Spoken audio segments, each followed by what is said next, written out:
તો કેમ છો મિત્રો? તો મિત્રો તમે પણ એટીએમ કાર્ડ યુઝ કરો છો તો હવે તમારા ખીચામાં થોડોક ભાર વધવાનો છે, કારણ કે આ એટીએમ ડેબિટ કાર્ડ રહ્યું એના ટ્રાન્ઝેક્શન ઉપર જે આપણે ચાર્જ લાગતો હોય એમાં થોડો વધારો થવાનો છે.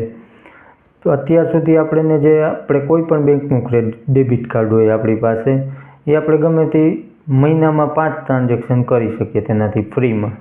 તેના પછી આપણે 6થું ટ્રાન્ઝેક્શન કરીએ તો આપણને ચાર્જ લાગતો હોય છે. તે જે ચાર્જ છે તેમાં વધારો કરવામાં આવ્યો છે, કારણ કે બધી મોંઘવારી પણ વધી રહી છે.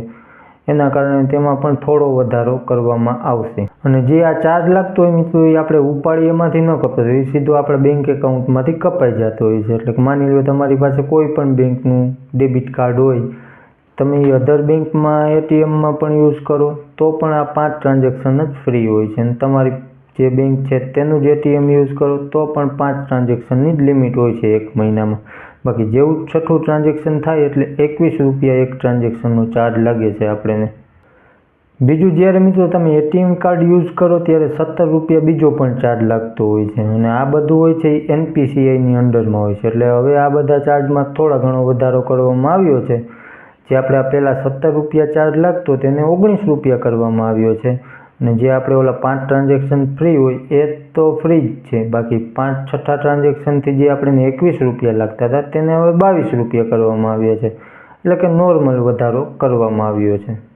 બાકી તો શું છે કે આમાં જે લોકો વધારે કાર્ડનો ઉપયોગ કરતા હોય તેને ફરક પડે, અને જેની ઇન્કમ એવી હોય તેને તો કંઈ ફેર પડતો જ નથી. ઇન્કમ સારી હોય તો એને કશું જ ફેર નથી પડતો. બાકી ફેર કેને પડે? જે લોકો 500-1000 રૂપિયા એટીએમમાંથી આ કાઢવા જતા હોય, મહિનામાં 5-7 વાર જતા હોય, કોઈક 10-10 વાર પણ જતા હોય, તો એવા લોકોને ફરક પડે. અને એને ખબર પણ નથી હોતી, પાસબુકમાં જોતાય નથી હોતા કે આપણને શું ચાર્જ લાગ્યો શું નહીં, એ કશી જ ખબર જ નથી હોતી. એટલે માની લો કોઈક 1000 રૂપિયા કાઢવા ગયું હોય તેમાં 21 રૂપિયા એ ત્યાં 22 થઈ જશે ટૂંક સમયમાં, 22 રૂપિયા, અને બીજા 19 રૂપિયા એ ચાર્જ લાગી જાય. હવે એટલો ચાર્જ 1000 રૂપિયા કાઢવા ગયો હોય વ્યક્તિને તો એને થોડુંક અઘરું પડે. બાકી જેની આવક એવી હોય તેને તો કોઈ ફરક પડતો નથી. તો મિત્રો, આ હતી આપણી આજની અપડેટ વિડીયો. સારો લાગ્યો હોય તો એક લાઇક કરી દેજો, ચેનલમાં નવો હોય તો સબસ્ક્રાઈબ કરી દેજો, અને આવા જ વિડીયો જોવા માટે આપણી ચેનલમાં જોડાઈને રહેજો. ચાલો મળશું નેક્સ્ટ વિડીયોમાં.